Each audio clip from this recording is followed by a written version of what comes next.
Welcome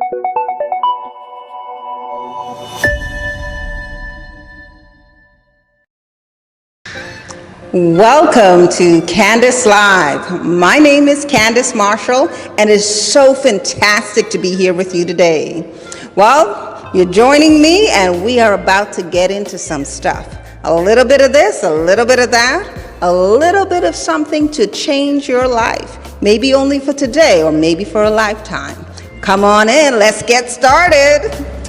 You know, there are a lot of things that run across my mind during the course of the night and the course of the day. And a lot of these things I think about, I think that someone can benefit from this. Someone can benefit from this experience. It may be something simple. It may be something so infinitesimal that you may overlook it during the course of your day, but then it happens and you're thinking about it. And all of a sudden you're making changes to your life because of it, you know, and that's the thing. That's creating change, and that's how change happens. A simple thing happening out of nowhere, coming from Westfield, Southfield, Northfield, just coming out of the blue, and it changes who you are, it changes which direction you want to go into, and it changes how you look at the world. You know, I've had one of those experiences lately. You know, during this pandemic, we've been through so much. My kids are home, I'm home, my mom's home, everyone's home, and we're pretty much on top of each other. You know, as an adult, it's great. As a parent, it's great to have your kids around. But when it comes to being forced to be in a space together, you kind of get to that point where even the air smells like children. And if you're a parent, you understand exactly what I mean. If you're a teacher, you understand exactly what I mean. Well, a few weeks ago, I had this interaction with one of my sons, and it was something that really, really blew my mind. You know, it got me thinking about how I perceive myself and how most children perceive themselves as they go through this pandemic. So this is how it all happened. I was in my kids' room and I was taking a nap, and all of a sudden I was startled because I heard my son, my eldest son, shouting and screaming, and then the next thing I know, I heard my mom's voice over his, and she's shouting, trying to calm him down, trying to defuse the situation.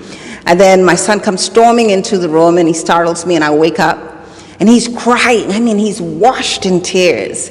And I'm trying to figure out what's going on, but he wouldn't calm down to let me hear him, or to give me an opportunity to understand what he was going through. So in the matter of moments, I moved from a state of slumber and relaxation to total disarray. And so I got up, and his voice is raised and my voice is raised, and we're going back and forth, but nobody's really listening. And we're shouting at each other, and at one point we're like 2 feet away from each other, and he says to me, "Mommy, are you going to hurt me?" And I say to him, "I don't want to hurt you, but you need to let me know what you need. I don't know what you need. I don't know how to help you." And at this point I am frustrated. And he shouts back, "I am frustrated, Mommy, I don't know what to do." And in that moment, when I heard him shout back to me, "I am frustrated, I don't know what to do," it was like a light bulb clicked on. We're here every day with our family and our friends, and we're all going through this tumultuous time. We think about the things that we're up against. We think about, oh, you know, I can't work, so I don't have enough money. I am struggling to feed my family. I don't know if I'm going to have a job afterwards. I'm not sure how my health is going to stand up through all of this. And we look at each other, and I think what happens a lot of times is that we forget.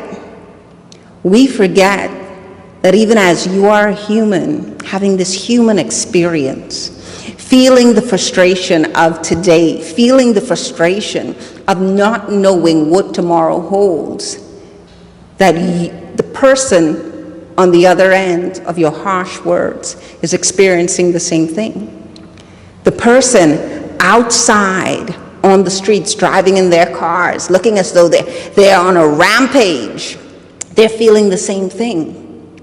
The people that you meet in the food store, that you meet in the bank line, that you meet everywhere that you go, we're all experiencing the same thing.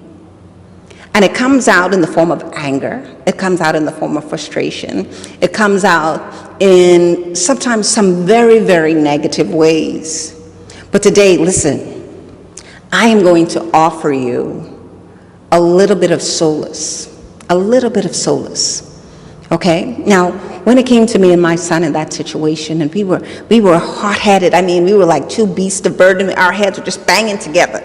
No, I need you to understand me. You need to understand me. No, no, no. And each of us fighting for our ground, fighting to be right, fighting to be understood, fighting to be accepted, fighting to be comforted, while neither of us took the time to listen. And not just listen to the words, because the words are not what really matters, but the emotions behind the words. Because my son in his frustration wasn't saying to me, Mommy, I'm tired of this situation. My son in his frustration, when he was able to calm down, he says to me, Mommy, listen to me. I don't know how to be the person that is required of me right now. I don't know how to be this person. I don't know how to be strong and understanding right now. I feel as though the world is closing in on me. I feel as though there are too many people in my line of sight. There are too many people too close, touching me. I feel as though it's too much for me. I do not know how to relate to this. And so I sat him down and we talked about it. And I will be honest with you, we cried. We cried. I sat with him and he cried and I cried. And he says to me, you know, Mommy, I need you to teach me how to be a 12-year-old. And I had to be honest with him. I don't know what it's like to be a 12-year-old.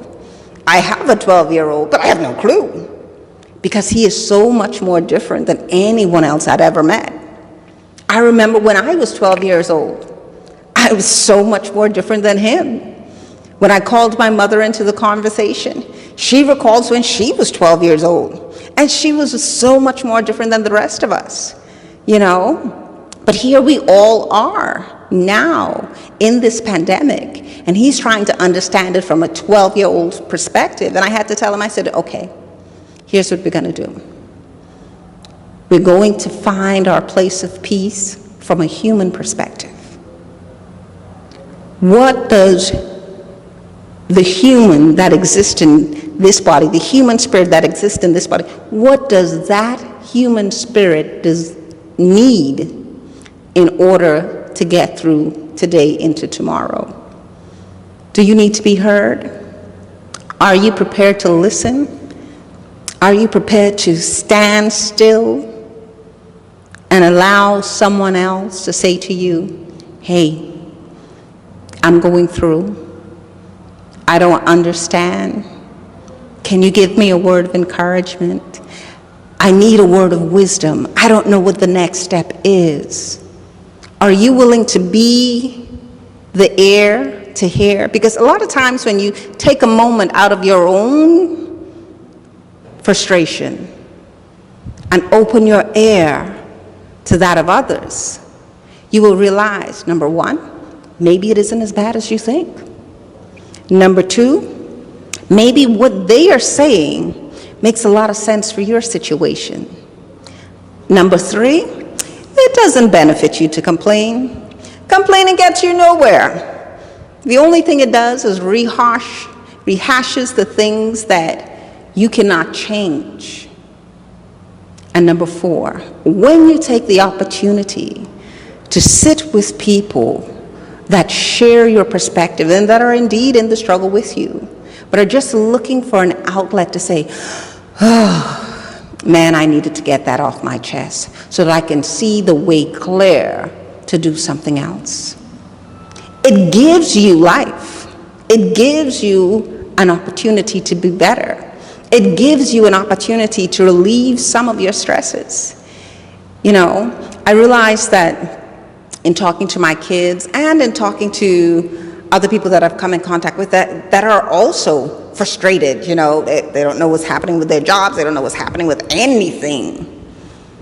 And I've had these conversations, you know, that one-off person, I would invite people over to my house. I'm like, okay, I'll bring the tired chairs from in the backyard, put them on the front lawn, you know, offer a cup of bush tea. Let's talk. Let's talk.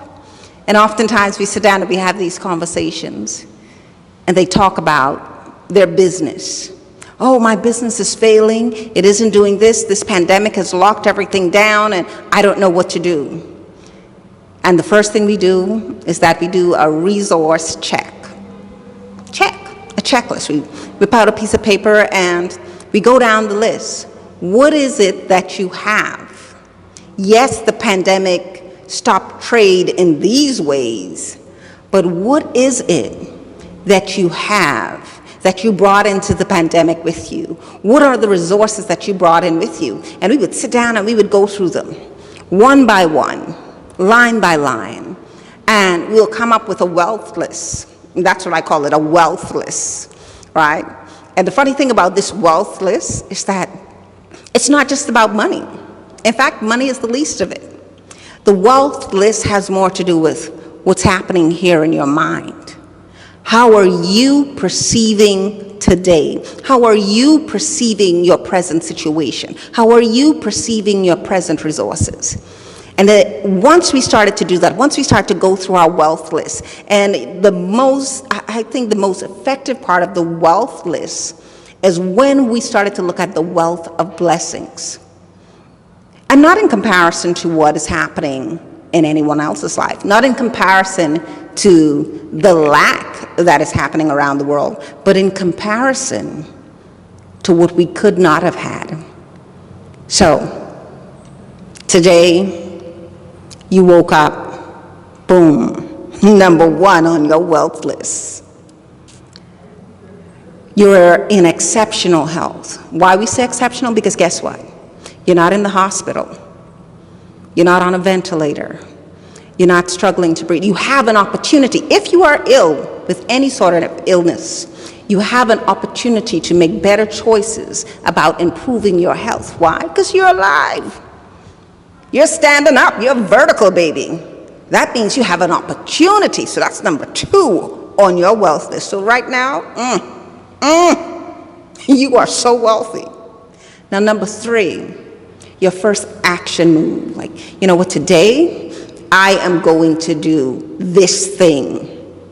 I am going to conquer that thing. Because you know what, that's been on my list for forever. It doesn't mean that you're going to get it all today.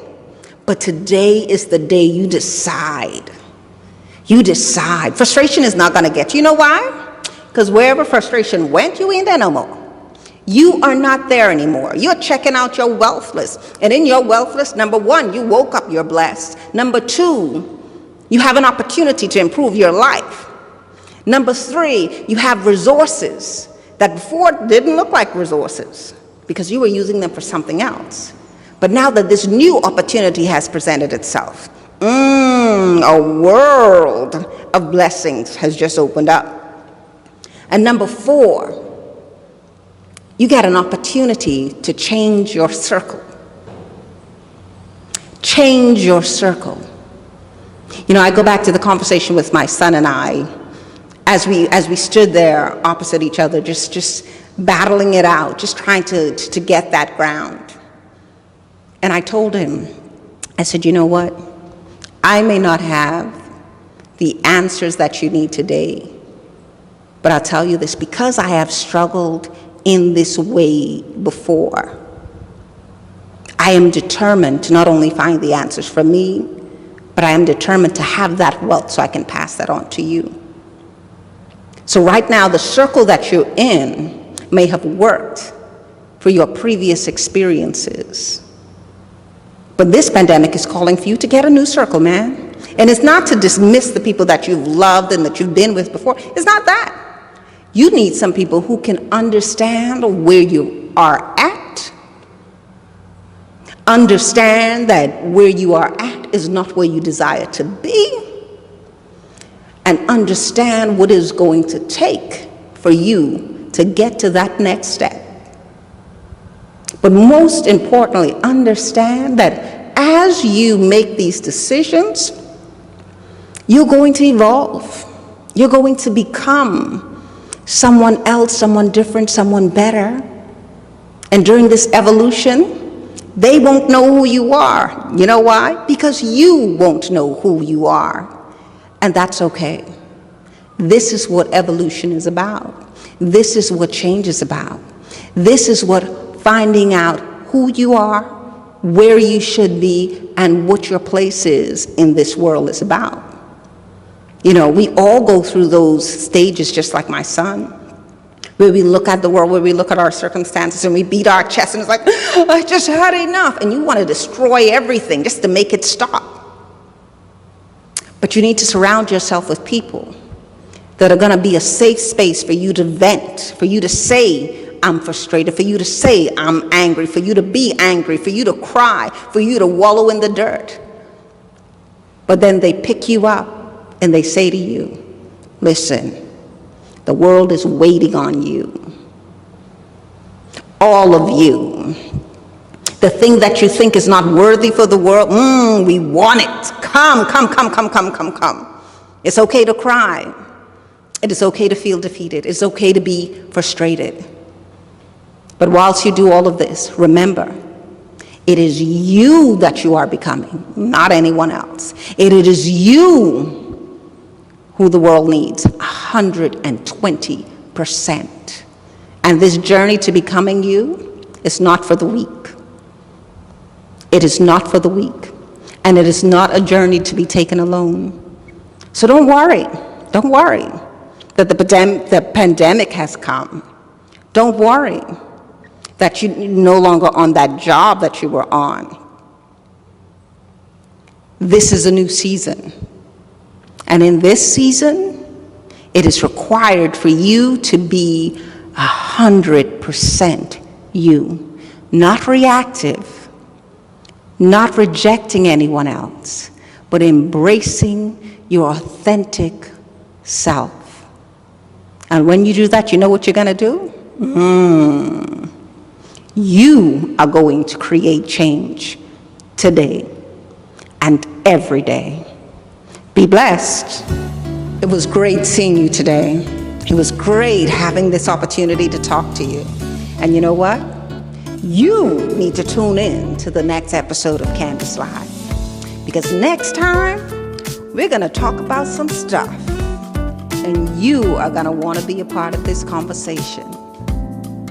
I love you.